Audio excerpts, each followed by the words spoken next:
Coach, did you feel like the positive energy we talked about the first 2 days carried over into today's practice? Yeah, I think for the most part, a little bit longer practice, but I think the competition is healthy. Thought the defense had a real complete day. There were flashes offensively. It was good to get some of the run game going with some shells on. Thought there were some good things. I mean, it's going to sound cliche, but both sides of the ball. But defense I think they've got a real nice bond going, and they're pretty accountable to each other, which is helping them be successful. And it's important to them. I would say it's important for a higher percentage of this football team right now than it has been since I've been here. And with pads on, what were sort of your key takeaways from today's inside run period? I thought they practiced well. Sometimes the excitement can get to them, and you can see there's maybe a couple of things we can clean up as far as taking care of each other. But I think for the most part, there wasn't a lot of BS, and there was focus on getting better and executing the play and the job they had. I thought that was pretty, I would say, very consistent, other than a couple new wrinkles we've added that caused some issues. But just things we got to clean up as a coaching staff, in my opinion. And from what you've seen so far, how do you think Connor Gomnes is fitting in at right guard? He's doing well. I think he's, ever since we got here, he showed some real athleticism. I think there's some, he's still a young player, so you're talking about an opportunity in front of him. Maturity starts to kick in a little bit. I think you ask yourself, I know I want it. I say I want to be here, but how bad do I really want it? And I'm happy with the first 3 days of the effort, because of 3 days in a row without rest. Can get to these guys, but I thought that it was continuous, and I just think the energy is going to die at some point. That's just what I believe. And that's when we got to dig deep. But today didn't seem to be that day, to be honest. And were the quarterbacks rotating differently today? It seemed like with the first 2 days, Victor and Xavier were kind of together in team and 7-on-7, and then Jarrett and Cam in. And today there was a little bit more individual moving. Is that correct? Well, I think the period you're talking about, I think it's – well, yes, to answer your question, there was – but that was with all the positions. There was different guys on each field at every position. So just a different sequence we went with today. And last thing from me, today during practice, I heard you call Ricky Baker Rattlesnake. You didn't know that? No, I didn't. I was going to ask about how that nickname kind of came about. I didn't give it to him. I just know that's his nickname, and well-deserved. He had a nice catch in scout. I don't know if you saw a rattlesnake. We did that to each other. It's kind of our thing, but gives a lot. Is a team favorite, and those are the things that they'll remember forever. And do you think there are that period there where you get to play quarterback and you're working with the defense? I have to. You have to. It's out of necessity. But go ahead, Coach. I was just going to ask really if there was any benefits to that, being able to interact with some of those scout defensive players that often. I think it does. I can take on more of a challenging. I think they like if they could intercept the ball. I treasure my relationships with everybody on the team, but just naturally I spend more of my time with the offense. So I think there is a double benefit with what you brought up. Because I think X and Victor and the QBs, they need to keep getting work with Stutz. And usually we have 6 or 7 arms at this time, so it's just 10 minutes, 3 days in a row, probably too much. I got to get some ice on this puppy. This thing is it's hanging a little bit, but no, I think it is. It does help build that bond with defensive players. Thanks, Coach. Nice observation, Zach. Thank you. Other questions for Coach Rolovich? Hey, Zach, you're stepping your game up this year. I'm going to give it to you. I mean, I got some respect for your growth over the summer or over the I winter. appreciate that. Thanks, Coach. Other questions for Coach Rolovich? Please raise your hand. We'll call on you.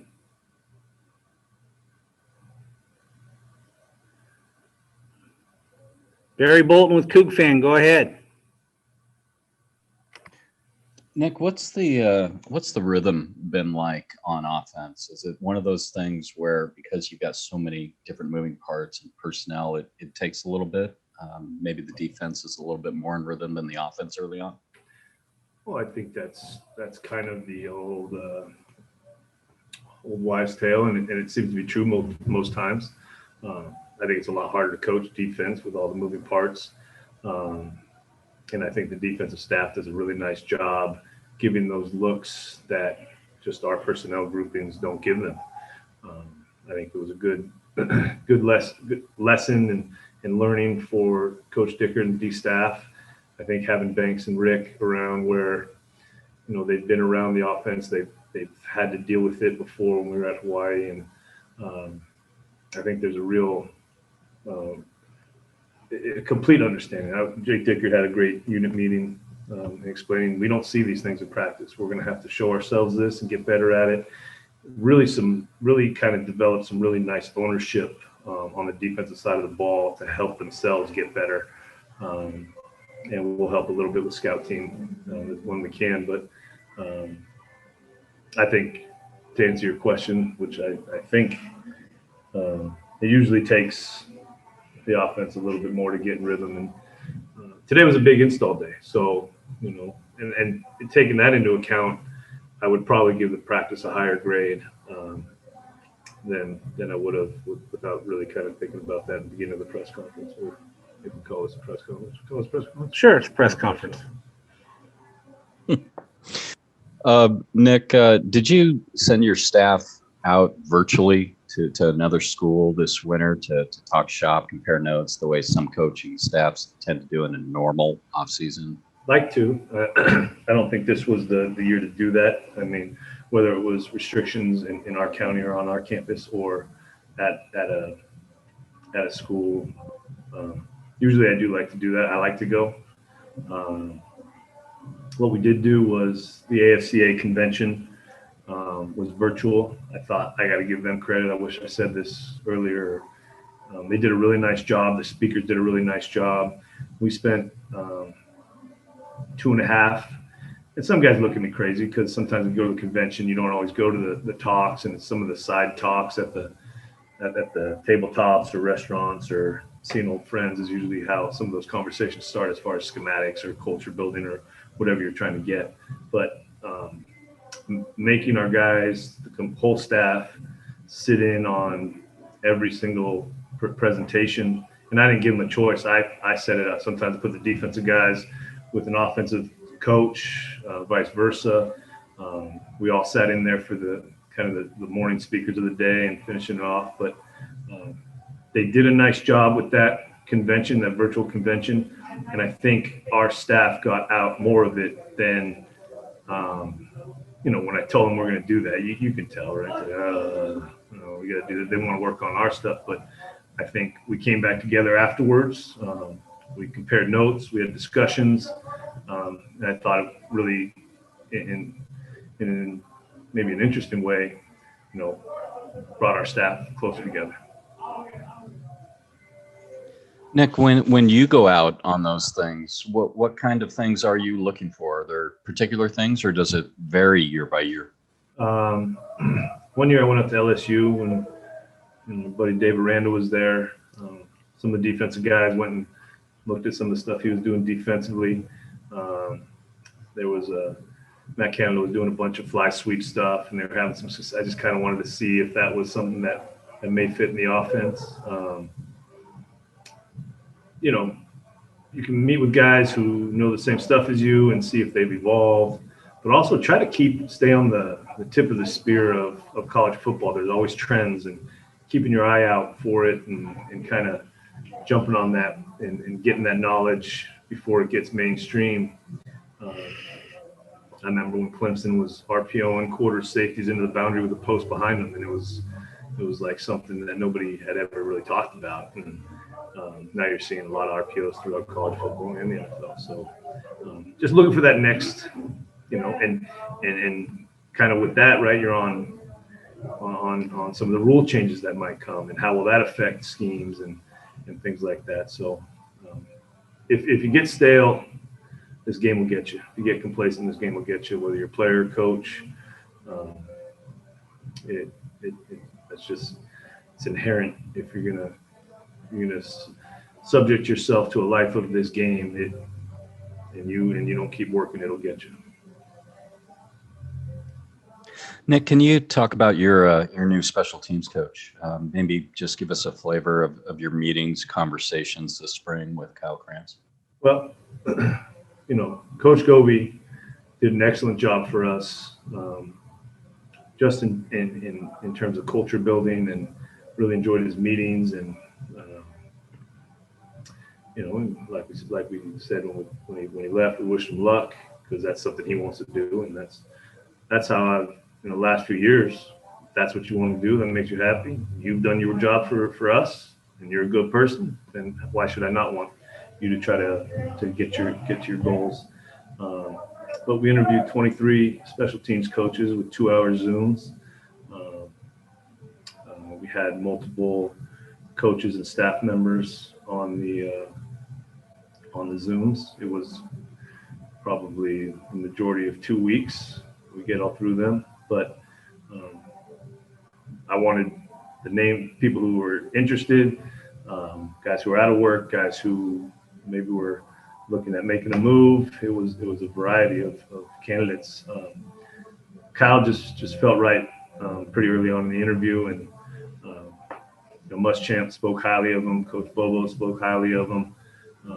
There's some. What you notice is there's some really good special teams coaches. There's some young ones coming up. I'm not going to say their name because, but there were some impressive guys. But I think he's gotten a hold of. He's had some very competitive drills at practice, and I think our guys have taken to him. At least they have on the field. You see them getting juiced up for some of those.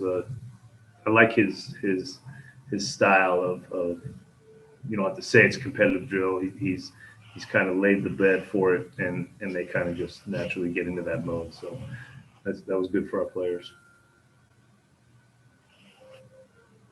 Nick, what's a typical? You've got a couple days off now after 3 days on, but what's a typical non-practice day like in the spring for you and your coaches? Is it just long work days of meetings, catapult data, and film work galore? Pretty much. I don't know that we're going to, a weekly catapult meeting is kind of where we're, especially these first 3 days, we didn't get a whole chance to digest it, but we've got 3 days of data. Monday we'll spend some time on that. You still have to be recruiting, right? Recruiting is interwoven in different time zones, and those Zooms and calls and FaceTimes and things like that. Prep for practice, but for the players, Monday, Wednesday, Friday, moving forward, for the most part, will be a lift and then film in the afternoon.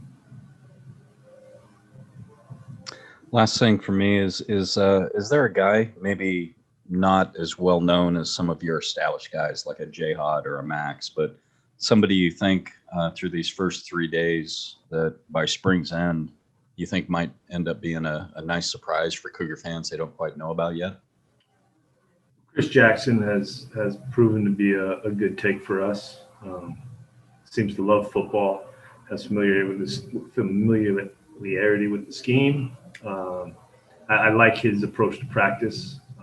I think that's in conjunction with how Jay Rich gets his guys ready. So he's fit in real well. Trying to think of somebody else. I think Khalid has had the best 3 practices since we've been here. I think he's making some plays. I think people probably know him from some of the special teams work in years past, but I think he's hungry for a little more. Who else stood out? Archie made a play today. I got to see the film on some of the guys up front, but we're going to need a lot of contributions from guys on the defensive front, and see who can help us, some of the new guys.